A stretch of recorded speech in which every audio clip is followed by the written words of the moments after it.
Paulo César Farias, connu sous le nom de PC, trésorier de l'ancien président Fernando Collor, est assassiné. C'est une mort de plus dans la succession de tragédies qui ont accompagné la destitution de Collor. Juin 1996 restera à jamais marqué dans l'histoire criminelle du Brésil, comme la date de l'un des crimes comportant le plus de zones d'ombre dans notre enquête. Et cette histoire a commencé ainsi.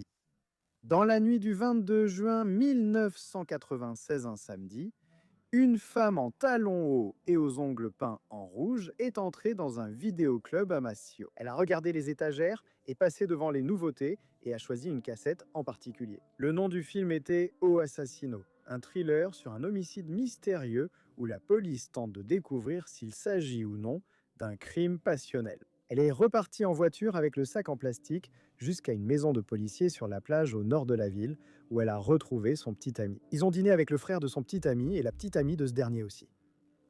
Après le dîner, les invités sont partis. La maison est devenue silencieuse. Le lendemain matin, lorsque la porte de cette chambre a été ouverte, ils étaient tous les deux morts dans le lit. Une balle dans la poitrine de chacun, une arme dans sa main à elle. Et ce film qu'elle avait choisi au vidéoclub, il allait devenir un détail que personne n'a réussi à expliquer.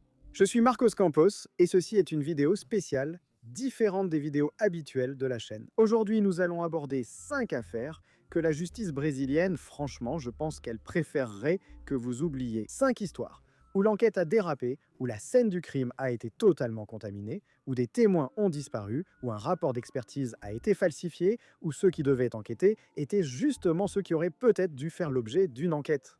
Qu'est-ce que ces enquêtes ont caché? Pourquoi des affaires apparemment faciles à résoudre sont-elles restées bloquées? Et quand l'État lui-même devient un problème, qui reste-t-il pour demander des comptes? Si tu aimes ce genre de contenu, laisse déjà ton like et abonne-toi à la chaîne. De nombreux contenus spéciaux comme celui-ci sont en préparation. Le message est passé, passons aux faits.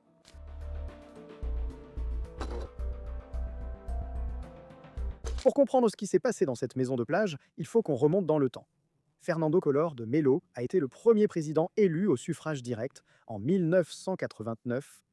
Et derrière cette campagne victorieuse, il y avait un nom que peu de gens connaissaient à l'époque, mais qui brassait une fortune en coulisses. Son nom est Paulo César Farias, connu sous le nom de PC Farias. PC était le trésorier de la campagne de Collor. Sauf que trésorier, c'était un joli titre par rapport à ce qu'il faisait vraiment. PC gérait un système de collecte illégal qui détournait de l'argent d'hommes d'affaires, d'entreprises de construction et de contrats publics. Selon les estimations de la police fédérale, sa caisse noire a fait circuler environ 1 milliard de dollars. Les gars, 1 milliard de dollars à l'époque, c'était assez d'argent pour acheter un petit pays. En 1992, le propre frère de Collor, Pedro Collor, s'est exprimé publiquement et a tout révélé. Il disait que PC était le prête-nom du président et que l'argent circulait librement là-bas. Une commission d'enquête parlementaire a été instaurée, le scandale a éclaté, et cela a abouti à la destitution de Collor, la première de l'histoire du Brésil. En juin 1993, PC a été condamné à 4 ans de prison pour fraude fiscale. Il aurait omis de payer plus d'1,5 million de dollars d'impôts de Brasiljet, une entreprise de taxi aérien dont il était associé avec le pilote Jorge Bandeira de Melo. Le problème, c'est que PC, même condamné, n'a pas arrêté et, plus important encore, il continuait à tout savoir. Nom, montant, destination de chaque centime, qui a reçu, qui a payé, qui a ordonné de payer. C'était une boîte noire ambulante et beaucoup de gens puissants le savaient. Alors PC fait quelque chose digne d'un film, mes chers amis. En juillet 1993, environ 3 semaines après que sa détention provisoire ait été ordonnée, il s'enfuit du pays. PC a fui du pays pour échapper à la prison. Il est passé par l'Argentine, l'Angleterre et a fini en Thaïlande, où il a été reconnu par des Brésiliens et arrêté en novembre de la même année. Quand il est sorti de prison, il a commencé à sortir avec une femme appelée Susana Marcolino. Leur relation a été intense et rapide. 6 mois ont séparé sa sortie de prison et ce qui s'est passé à l'aube de ce dimanche-là. Et c'est là qu'on arrive à la nuit du 22 juin 1996. Susana et PC ont dîné avec son frère, Augusto Farias, ainsi qu'avec la petite amie d'Augusto. Les agents de sécurité de la maison ont dit qu'après le départ des invités, ils ont entendu le couple se disputer dans la chambre. À un moment donné dans la nuit, les agents de sécurité ont dit avoir entendu une détonation ou des détonations. Personne n'a rien fait malgré cela. Le lendemain matin, le 23 juin, les corps ont été retrouvés dans le lit, chacun avec une balle dans la poitrine. L'arme, un revolver, était dans la main de Susanna. Et c'est là que commence, peut-être que certains diront, le cirque. La version officielle qui a émergé dans les premières heures était trop directe. Crime passionnel suivi de suicide. Susanna aurait tiré sur PC lors d'une dispute, puis se serait suicidée. Voilà, affaire résolue. Terminée, n'est-ce pas? Je suis convaincu que c'était un crime passionnel.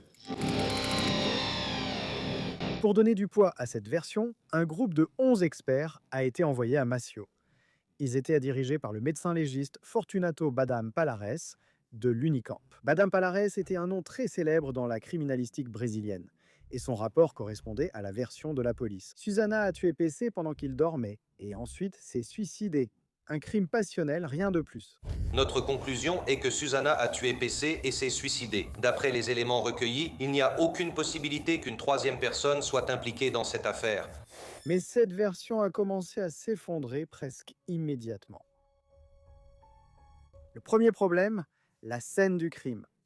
Avant toute expertise officielle, des dizaines de personnes sont entrées dans cette chambre. Des voisins, des curieux, des connaissances, des gens liés à PC.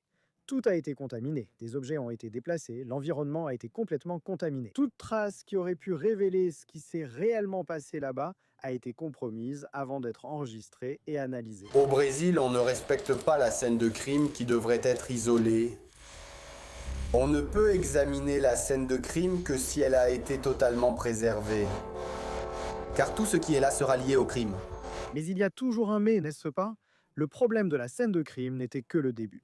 Deuxième problème, le matelas. Parce que le jardinier de la maison, un homme appelé Leonino, a confirmé plus tard, dans sa déposition, qu'il avait brûlé le matelas où les corps ont été retrouvés. Il a dit que le chef de la sécurité de PC, un type appelé Flavio, lui avait ordonné de faire le ménage parce que ça sentait mauvais. Pour te donner une idée, le matelas était la pièce centrale d'une scène de crime avec 2 morts, et quelqu'un a ordonné qu'on y mette le feu. Si le matériel avait été préservé, qu'est-ce que vous en auriez fait? Nous allions prélever le matériel pour pouvoir vérifier, par exemple, si toutes les taches étaient vraiment de son sang.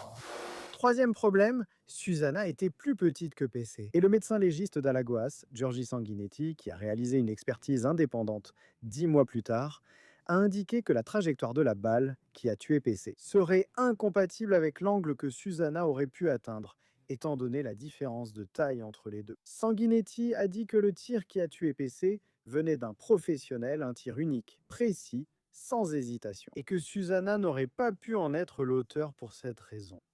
Alors, de quoi avions-nous besoin? De démontrer que Susanna mesurait vraiment 1,67 m et non 1,57 m. Malheureusement, nous avons oublié de le noter pour notre auteur. Quatrième problème ici, et celui-ci est vraiment grave, d'accord? Badam Palares, le médecin légiste qui a dirigé l'expertise officielle et soutenu la thèse du crime passionnel, a été accusé des années plus tard d'avoir reçu de l'argent pour produire, donc, un faux rapport. Cette accusation est venue de l'ancien gouverneur d'Alagoas lui-même, Geraldo Bullois, lors de la commission d'enquête parlementaire sur le narcotrafic en 1999. La commission d'enquête a découvert que Badam Palares avait fait circuler environ 2,7 millions de raies entre 1995 et 1999, et c'est là qu'entre en jeu l'élément. Dans l'hypothèse où cela se serait vraiment produit, que reste-t-il de ce rapport? Le procureur Luis Vasconcelos n'a pas accepté la version officielle. Il a poursuivi son enquête, trouvant des preuves de la présence d'une troisième, voire d'autres personnes sur la scène du crime. Qui sait? Ce que j'ai aujourd'hui, c'est la version du suicide, du meurtre suivi d'un suicide. N'est-ce pas? Cette version implique juridiquement un classement sans suite.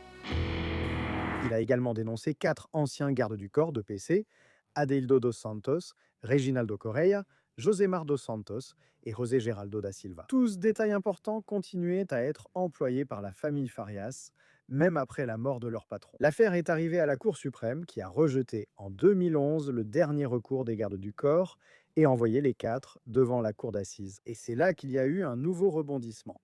En mai 2013, presque 18 ans après les décès, le procès a eu lieu. Les jurés ont reconnu que PC et Susanna avaient bien été assassinés. Autrement dit, les deux ont été tués par quelqu'un, écartant officiellement la thèse du crime passionnel et du suicide. Malgré la reconnaissance du double homicide, le jury a acquitté les 4 accusés par clémence, et personne n'a été puni. L'arme a disparu du tribunal de Massio en même temps que d'autres armes sous la garde de la justice. Le téléphone portable de Susanna, disparu de la scène du crime ce matin-là, n'a jamais été retrouvé. C'est pour le moins insolite, non? Tu te souviens du film qui a ouvert l'épisode que Susanna a loué au vidéoclub avant de rentrer préparer le dîner? Au Assassino, un thriller sur un homicide où la police enquête pour savoir s'il s'agissait ou non d'un crime passionnel. Ceux qui défendent la thèse du suicide disent qu'elle avait déjà prévu ce qu'elle allait faire. Quant à ceux qui défendent la thèse de l'exécution, ils disent que c'est trop de coïncidences ou que quelqu'un a ajouté ce détail après coup. PC Farias a été enterré avec ses secrets. Susanna a été enterrée avec la version qu'on a fabriquée pour elle. L'expert principal a été accusé d'avoir falsifié le rapport d'expertise. L'arme du crime a disparu, le matelas a été brûlé et personne n'a été tenu responsable. Peut-être que la question qui reste est, quand la victime en sait trop et que les preuves disparaissent trop vite, qu'est-ce qu'il reste à part un silence qui ne semble pas naturel? Juillet 1952, un homme marche sur un chemin de terre dans l'intérieur de l'État du Minas Gerais, près d'une petite ville appelée Nova Ponte. Il ne marche pas vite, ses jambes ne répondent plus comme avant, son corps porte des marques qu'aucun vêtement ne peut cacher.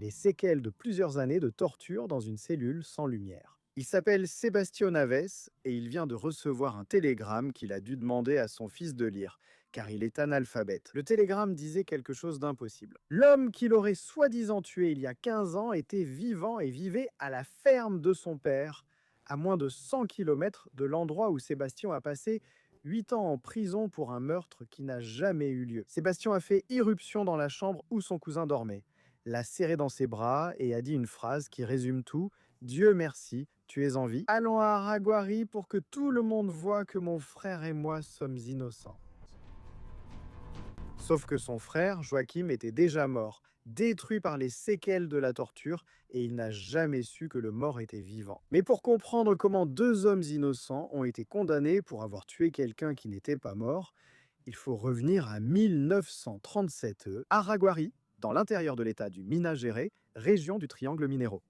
Une ville paisible, religieuse, où tout le monde se connaît. Les frères Sébastien José Naves, âgés de 32 ans, et Joachim Naves Rocha, âgés de 25 ans, étaient de simples travailleurs qui achetaient et revendaient des céréales. Joaquin était associé à un de leurs cousins, un commerçant appelé Benedito Pereira Caetano. Benedito était ambitieux, il a emprunté de l'argent à la famille, a acheté une énorme récolte de riz en pensant que le prix allait augmenter, mais le prix s'est effondré. Désespéré, il a alors tout vendu à perte. Il s'est retrouvé à devoir plus qu'il ne possédait. Et à l'aube du 29 novembre 1937, Benedito a pris les derniers 90 contos de riz qui lui restaient et a disparu d'Araguari. Il est parti par le train de 5 h du matin sans prévenir.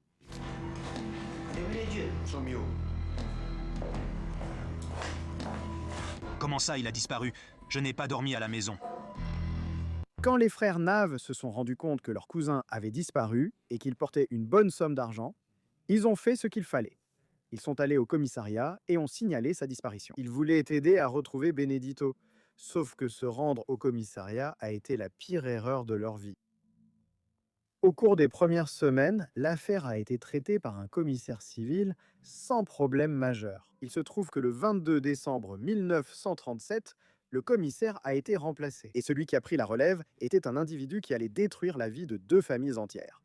Le premier lieutenant Francisco Vieira dos Santos, Chico Vieira. Chico Vieira était un militaire autoritaire venu de Belo Horizonte qui ignorait ce que signifiait la procédure légale régulière. En quelques jours, il a entendu les rumeurs qui circulaient. Les rumeurs couraient dans la ville, il a étudié l'affaire et est arrivé seul à une conclusion. Les frères Nave avaient tué leur cousin pour garder l'argent, sans aucune preuve. Sans corps, sans armes, sans témoins. Juste avec la conviction d'un homme qui avait décidé qu'il connaissait la vérité avant même d'enquêter sur quoi que ce soit. Le 29 décembre, un mois après la disparition de Benedito, Chico Vieira a fait arrêter Sébastien et Joachim. Et là, l'enfer a commencé. Pendant des mois, Chico Vieira et ses hommes ont soumis les frères à une routine de torture qu'il est difficile même de décrire sans avoir l'estomac retourné. Des passages à tabac quotidiens, la privation d'eau, de nourriture et de lumière, des cellules souterraines humides et immondes, sans aucun contact avec le monde extérieur. Dans l'un des épisodes les plus cruels, le commissaire a ordonné qu'on emmène les 2 frères dans un champ ouvert, qu'on les attache à des arbres et qu'on enduise leur corps de miel pour qu'ils soient attaqués par des abeilles et des fourmis, tout en entendant des coups de feu et des menaces de mort. Même avec tout cela, les frères n'ont pas avoué Alors, Chico Vieira a fait quelque chose qui montre exactement le genre d'homme qu'il était. Il a ordonné l'arrestation des épouses, des enfants et de la mère des frères. Madame Ana Rosa Naves, une femme de 66 ans, a été jetée dans une cellule. Les épouses des frères ont été torturées et, selon le dossier, violées sexuellement. Le lait de la femme de Sébastien s'est tari à cause de la souffrance et le bébé du couple a été mort. Les frères Nave ont assisté à tout cela. Ils ont vu leur mère emprisonnée, leurs épouses humiliées et appris la mort du bébé. Et c'est là, complètement détruits, qu'ils ont fait ce que Chico Vieira voulait depuis le début. Avouer un crime qu'il n'avait pas commis. Joaquin a cédé le premier, le 12 janvier 1938. Sébastien a avoué ensuite. Le 3 février, l'épouse de Joachim, torturée, a dit au commissaire ce qu'il voulait entendre. Et les frères ont tué Benedito avec une corde. Ils ont jeté le corps dans la rivière. Ce n'était évidemment pas vrai. Elle a dit cela parce qu'elle ne supportait plus de voir sa famille souffrir. Mais comme il y a toujours un mais, n'est-ce pas? Il y avait un détail que toute personne sensée aurait remarqué. Il n'y avait pas de corps, pas d'armes, pas d'argent soi-disant volé. La seule preuve était l'aveu, obtenu sous la torture de 2 familles entières. La mère des frères, Madame Anna, même après tout ce qu'elle a enduré, n'a jamais avoué. Et lorsqu'elle a été libérée sous surveillance, elle a fait quelque chose qui a changé le cours de cette histoire. Elle a cherché un avocat nommé Joan Alamé Filo. Joan, au début, ne la croyait pas. Comme toute la ville, il pensait que les frères étaient coupables. L'opinion publique, manipulée par le commissaire, avait déjà condamné les Naves avant tout procès. Mais lorsque l'avocat Alamé Filo a vu l'état physique de Donna Anna, les marques de torture sur le corps d'une dame de presque 70 ans, il a changé de camp. Il est passé d'incrédule à défenseur. Et Chico Vieira a essayé d'empêcher la défense par tous les moyens.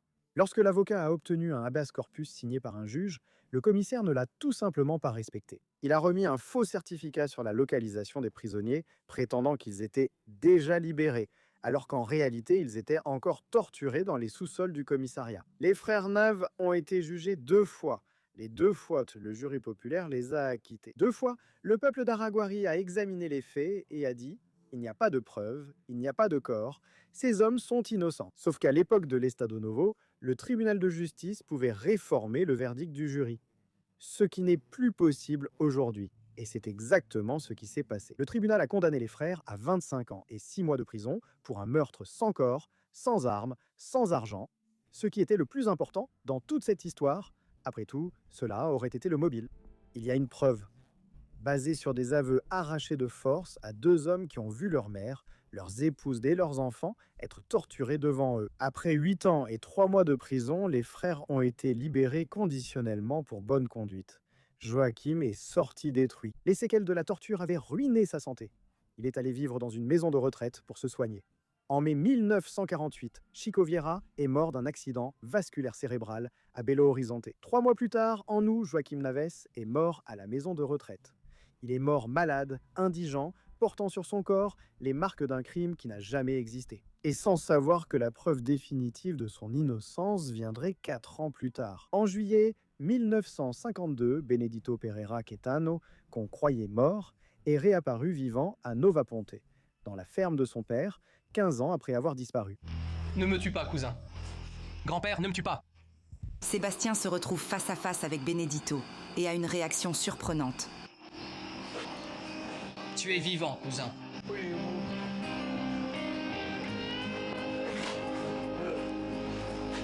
Il utilisait un autre nom, José Alves Gomez, connu sous le nom de José Goyano, et il a dit qu'il avait fui Araguari par honte de ses dettes, qu'il a été agressé par 3 hommes qui ont pris son argent, et qu'il a vécu de ville en ville sans rien savoir de ce qui était arrivé à ses cousins. Lorsque la nouvelle est arrivée à Araguari, la même population qui, influencée par le commissaire, avait accepté la culpabilité des frères Nave, voulait maintenant lyncher Benedito. Le commissaire de l'époque a dû... Il y a un détail qui donne la chair de poule, d'accord? Toute la famille de Benedito, sauf lui, était morte dans un accident d'avion des années auparavant, alors qu'ils étaient emmenés à Araguari pour témoigner sur la disparition de leur fils. En 1953, le tribunal de justice du Minas Gerais a procédé à la révision du procès et a déclaré les frères Nave officiellement innocents. Le juge qui les avait condamnés a déclaré plus tard, plein de remords, une phrase qui est restée dans l'histoire du droit brésilien. Que Dieu me demande des comptes. Que Dieu Mais l'indemnisation, eh bien, elle a pris du temps, d'accord? 7 ans de lutte en justice jusqu'à ce que la Cour suprême fédérale, en 1960, confirme le droit de la famille. Soba Sébastien Nave est mort en 1963 sans avoir reçu un centime. Madame Anna est morte en 63 à l'âge de 97 ans. L'avocat João Alamefilho a écrit un livre qui a tout documenté et il est mort en 93. Deux frères qui sont allés au commissariat demander de l'aide pour retrouver un cousin disparu et qui en sont sortis condamnés pour un meurtre qui n'a jamais eu lieu. Une affaire sans corps, sans armes, sans preuve, où la seule preuve était un aveu extorqué. Il a torturé leurs épouses, leurs enfants et leur mère âgée jusqu'à ce que la douleur l'emporte sur la vérité. Araceli avait 8 ans lorsqu'elle a été enlevée, agressée et tuée. Une affaire, encore aujourd'hui, entourée de mystères. Une histoire qui est restée sans solution. 18 mai 1973, un vendredi. Une fillette de 8 ans est sortie de l'école São Pedro, dans le quartier de Praia do Soa, à Vitoria, dans l'état d'Espírito Santo. Sa mère, une Bolivienne appelée Lola, avait demandé à l'école de laisser sortir sa fille plus tôt à cause de l'horaire du bus qui la ramenait chez elle, dans la ville voisine de Serra. La fillette s'appelait Araceli Cabrera Sanchez Crespo. C'était la deuxième fille d'un électricien espagnol et de Lola. Elle était née à São Paulo, mais la famille avait déménagé dans l'Espírito Santo parce qu'Araceli, encore bébé, souffrait de la pollution de Cubaton. Il vivait dans une maison modeste rue São Paulo, dans le quartier de Fatima, à Serra. Ce vendredi-là, Araceli n'est pas montée dans le bus. Un adolescent dans un bar près du croisement des avenues Ferreira Coelho et César Rillo, non loin de l'école, a déclaré à la police avoir vu la fillette jouer avec un chat près de l'établissement au lieu de prendre le bus. C'était la dernière fois qu'Araceli a été vue vivante. Une histoire difficile à reconstituer, car les gens ont peur de parler ou disent, et parfois c'est vrai, qu'on leur interdit de le faire. Quand la nuit est tombée et qu'Araceli n'est pas rentrée, son père, Gabriel, est parti à sa recherche. Il a distribué des photos de sa fille à tous les journaux de Vitoria. Il a pensé que cela pouvait être un enlèvement. Et pendant des semaines, la police n'a pas réussi à désigner un suspect. Pour que vous ayez une idée du niveau de désespoir, en juin, un soi-disant ravisseur a appelé la famille pour demander 50 000 cruzeiros en échange de la libération d'Araceli. La famille a accepté de payer. Le type a dit qu'il rappellerait pour organiser la remise, mais il n'a jamais rappelé. La piste était fausse.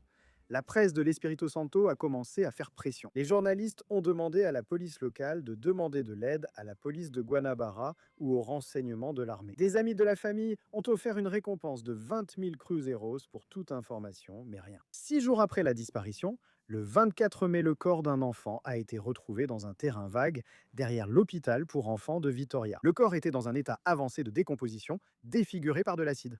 L'expertise a révélé que la fillette avait été droguée avec des barbituriques. Elle a été agressée sexuellement et tuée par asphyxie. Son corps a ensuite été défiguré.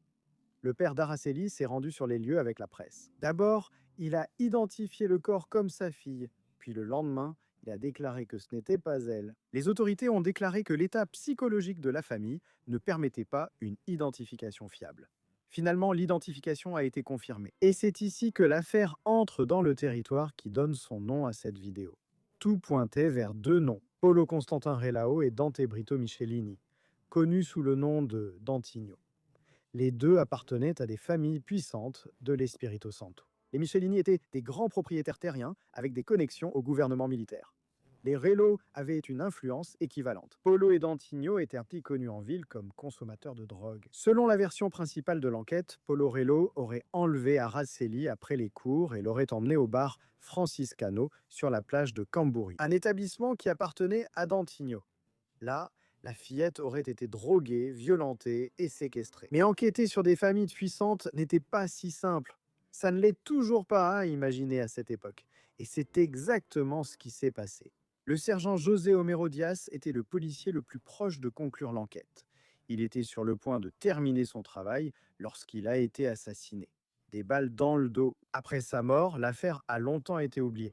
C'est sans doute l'un des maillons clés de cette chaîne criminelle, non? Le sergent qui menait l'enquête a été tué et il n'a pas été le seul. Selon José Luzero, journaliste et auteur du livre-reportage Araceli, mon amour, publié en 1976, l'affaire a causé 14 morts au fil des années. Des témoins jusqu'aux personnes qui ont tenté d'aider à élucider le crime. Luzero lui-même a déclaré qu'il avait failli devenir une victime de plus alors qu'il enquêtait sur l'affaire à Vitoria. Il a été averti par un employé de l'hôtel où il séjournait, un hôtel appartenant à la famille Rolal, qu'il risquait sa vie là-bas. Dès lors, Luzero remplissait une fiche dans un hôtel mais dormait dans un autre.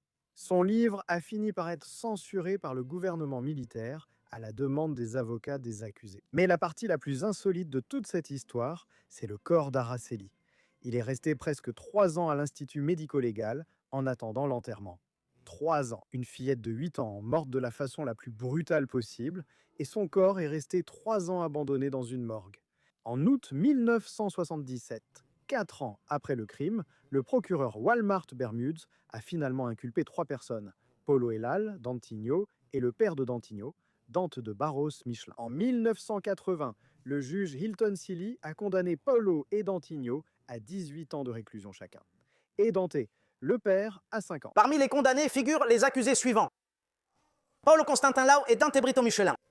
Chacun d'eux est condamné à 8 ans de réclusion et à une amende de 18 000 cruzeiros. Mais la sentence a été annulée par le tribunal de justice de l'Espírito Santo. L'affaire a été rouverte et confiée au juge Paulo Copolilo, qui a rédigé un rapport de 70 pages.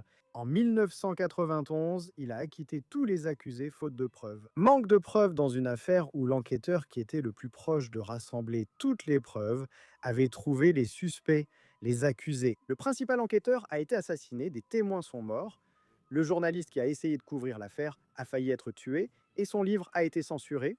Le corps de la victime est resté 3 ans à la morgue et les accusés avaient des liens avec le gouvernement. Personne n'a jamais été puni pour la mort d'Araceli. Et il y a un détail qui fait encore mal aujourd'hui à Vitoria. L'une des avenues les plus importantes de la ville porte le nom de la famille de l'un des accusés. Les conseillers municipaux ont tenté de changer le nom sans succès. En 2000, le Congrès national a fait du 18 mai le jour où Araceli a disparu.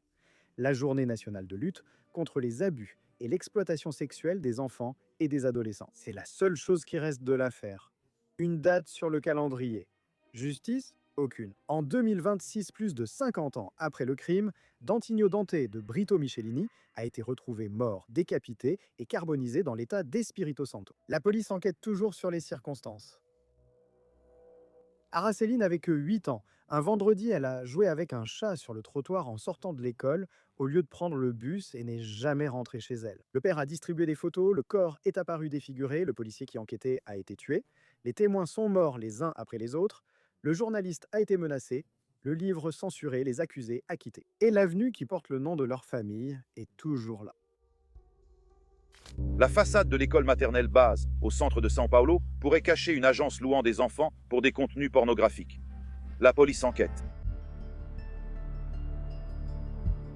Mars 1994, une école maternelle dans le quartier d'Aclimação, dans la zone sud de São Paulo. C'était un petit endroit de classe moyenne, avec des enfants de 3 et 4 ans. Les propriétaires étaient le couple Ikushiro et Maria Aparecida Shimada, lui d'origine japonaise, et elle dirigeait l'école. Tous les deux avaient construit l'école à partir de rien et en vivaient. Le chauffeur du minibus qui emmenait les enfants s'appelait Mauricio Monteiro Alvarenga. Marié à l'une des enseignantes, Paula Mirim Alvarenga. Un matin quelconque de ce mois de mars, 2 mères, Lucia et Cleia, ont remarqué ce qu'elles ont décrit comme des comportements étranges chez leurs enfants. Elles se sont rendues au 6e commissariat de la zone sud pour porter plainte, leur accusation étant extrêmement grave. Selon elles, les propriétaires de l'école, le chauffeur et un couple de parents d'un autre élève. Solo et Mara Nunes auraient emmené des enfants de 4 ans dans l'appartement de ce couple, où, soi-disant, les enfants regardaient des films pornographiques et étaient abusés sexuellement. Un de vos enfants est emmené à faire quelque chose, vous ne savez pas. Il raconte. Il a pleuré. Des photos érotiques d'adultes avec elle ont été prises. Très grave, et comme l'enquête le prouvera plus tard, complètement faux. Sauf qu'entre l'accusation et la preuve que c'était faux, 6 vies ont été détruites d'une manière irréparable.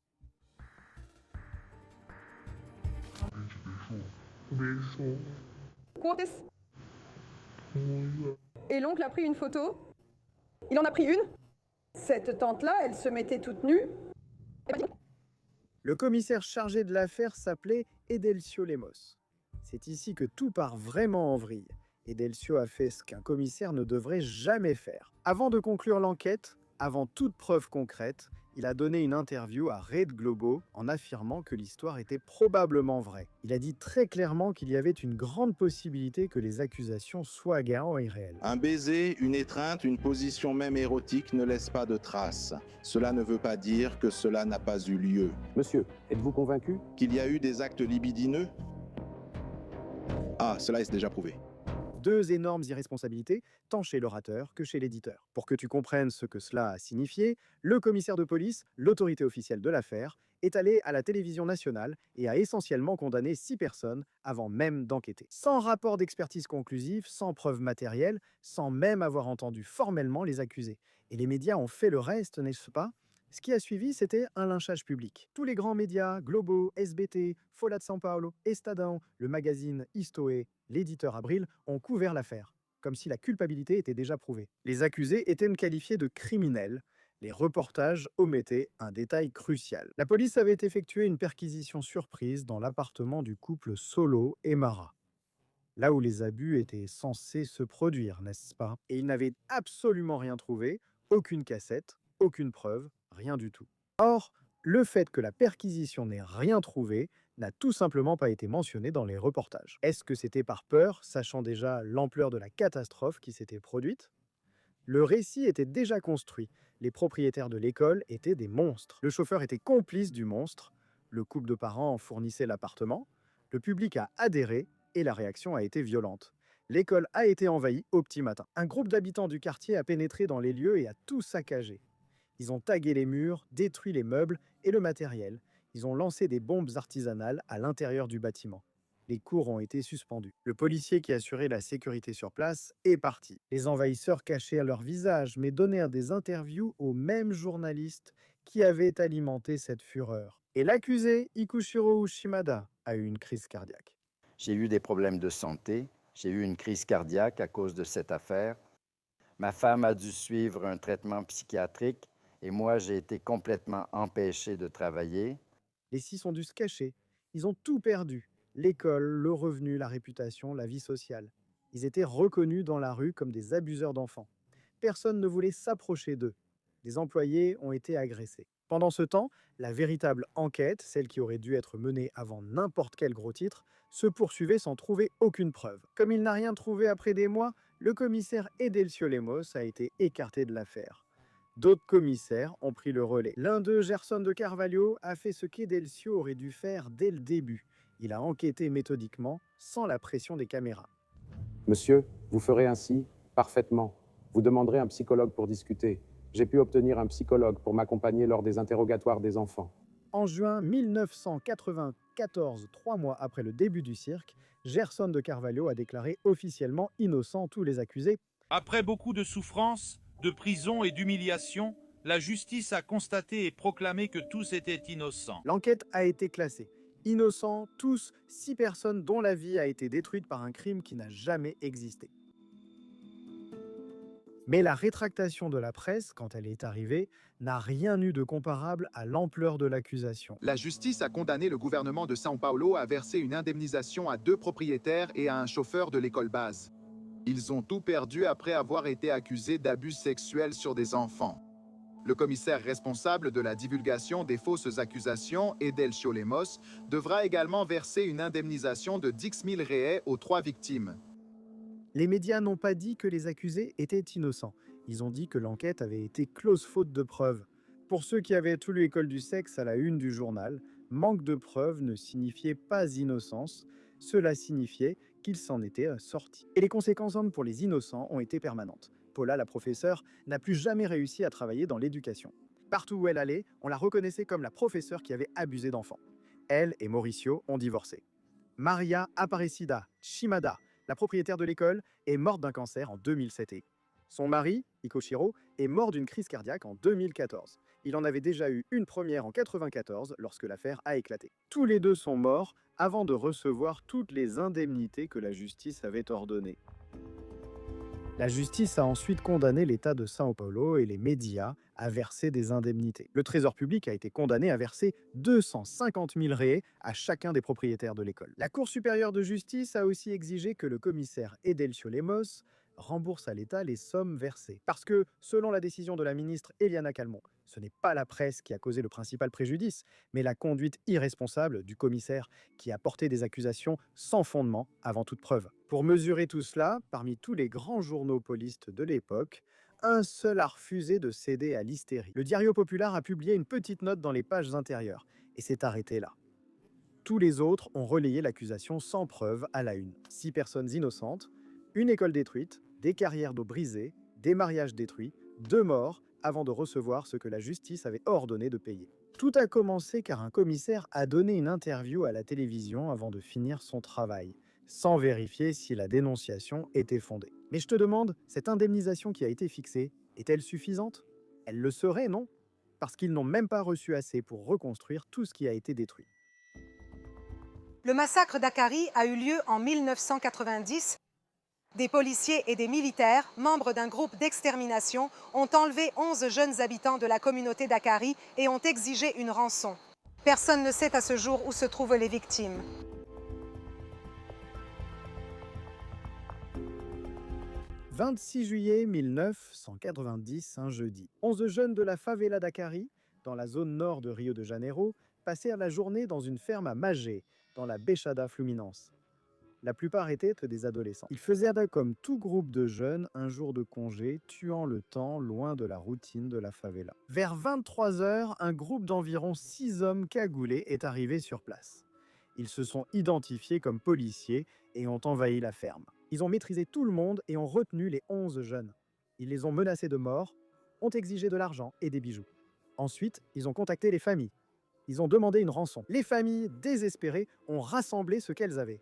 Selon Madame Lodicena, la seule témoin de l'affaire, aujourd'hui décédée, les ravisseurs ont négocié pendant environ 1 heure. Après cela, ils ont emmené les 11 jeunes, Wallace, Edio, Luiz Henrique, Viviane, Cristiane, Moisés, Edson, Luiz Carlos, Hudson, Rosana, Antonio.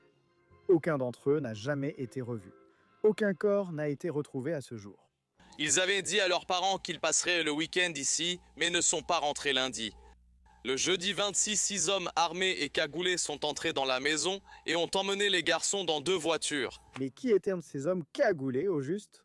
L'enquête a révélé un nom qui en dit long sur ce qui se passait dans les périphéries de Rio de Janeiro à cette époque. Les Cavalos Corredores. C'était un groupe d'extermination composé de policiers militaires du 9e bataillon de la police militaire de Rocha Miranda. Des policiers qui, en dehors de leurs heures de service et parfois même pendant, exécutaient des habitants de favela sur commande, pour de l'argent ou simplement parce qu'ils le pouvaient. Et l'enquête, c'est là que cette affaire intervient dans la vidéo. Les familles des 11 jeunes ont fait ce que n'importe quelle famille ferait, n'est-ce pas? Elles ont cherché, elles sont allées voir la police, elles ont sollicité le gouvernement, elles ont cherché la justice et elles n'ont rien trouvé. Ni leurs enfants, ni de réponse, ni de volonté d'enquêter. Sauf que ces mères n'ont pas accepté le silence. Elles se sont organisées, ont commencé à aller ensemble dans les commissariats, les tribunaux, les rédactions de journaux. Elles frappaient à toutes les portes, toutes ensemble. Elles criaient le nom de leurs enfants partout où elles pouvaient et ont fini par être connues sous le nom des mères d'Akkari. Et elles sont devenues l'un des premiers mouvements organisés de familles de victimes de la violence d'État au Brésil. La chef du groupe était Edmeia da Silva Eusebio, la mère de Luiz Henrique, l'un des disparus. Edmeia était la voix la plus forte là-bas, celle qui ne se lassait pas et ne reculait jamais. Elle a fait ce qu'aucune enquête officielle n'a pu ou voulu faire. Elle a recueilli des informations par elle-même, identifié les policiers impliqués, dénoncé publiquement la participation des Cavalos Corredores dans l'enlèvement des garçons et porté ses accusations devant la justice. Et qu'est-il arrivé à Edmeia pour avoir fait cela? Le 15 janvier 1993, moins de 3 ans après la disparition des jeunes, Edmeia et sa nièce, Sheila da Conceição, ont été assassinés par balle à la station de métro Praça 11 au centre de Rio de Janeiro. Edmeia venait de rendre visite à un détenu à la prison Hélio Gomes, dans le quartier d'Estácio, à la recherche de plus d'informations sur la localisation de son fils. Elle a été tuée sur le parking de la station de métro vers 5h30 de l'après-midi. La nièce qui était avec elle est morte aussi. Et l'enquête sur l'assassinat d'Edmeia, eh bien, c'est la même histoire, n'est-ce pas? L'enquête a duré des décennies Et en 2019 déjà, 7 accusés ont été renvoyés devant une cour d'assises. En 2024, les policiers accusés ont été acquittés. Personne n'a été condamné pour avoir tué la mère qui a osé réclamer justice pour son fils. Mais il y a pire encore. L'enquête sur les 11 disparus a eu un sort encore pire. L'enquête a été ouverte, a traîné pendant des années, et en 2011, elle a été classée sans suite. Motif officiel ? Absence de preuves minimales. 21 ans d'enquête.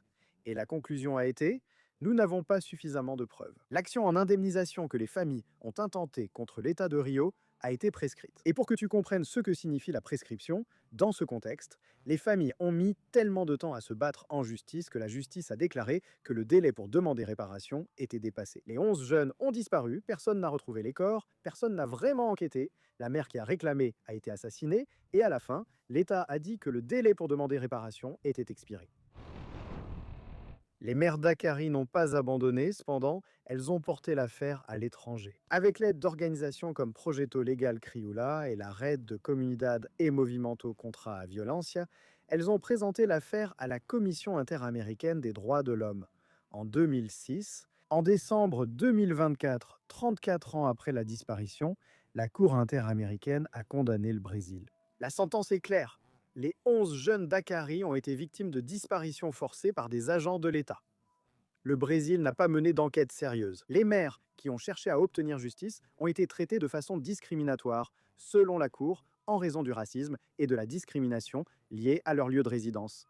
2 d'entre elles ont été assassinées. La Cour a ordonné que le Brésil poursuive l'enquête, recherche les corps, organise un acte public de reconnaissance, crée un lieu de mémoire à Akari et verse des indemnisations. Qu'ils inscrivent le crime de disparition forcée dans la loi brésilienne et réalisent une étude sur les milices et les groupes d'extermination à Rio de Janeiro. En septembre 2025, le Conseil national de la justice a ordonné que les bureaux d'état civil délivrent les 11 certificats de décès des 11 jeunes. 35 ans après la disparition, les familles ont enfin reçu un document qui reconnaît que leurs enfants ont été tués. Sur le certificat, la cause du décès est enregistrée comme non naturelle, violente, causée par un agent de l'État brésilien dans le contexte d'une disparition forcée. 2 des mères qui étaient encore en vie lorsque le document est arrivé. Et c'est l'histoire de 11 jeunes qui ont été emmenés d'une ferme où ils s'amusaient, faisaient un barbecue par des hommes cagoulés qui se disaient policiers et qui étaient effectivement des policiers. La mère, qui s'est battue pour obtenir des réponses, a été assassinée dans la station de métro. L'enquête a été classée sans suite, faute de preuves.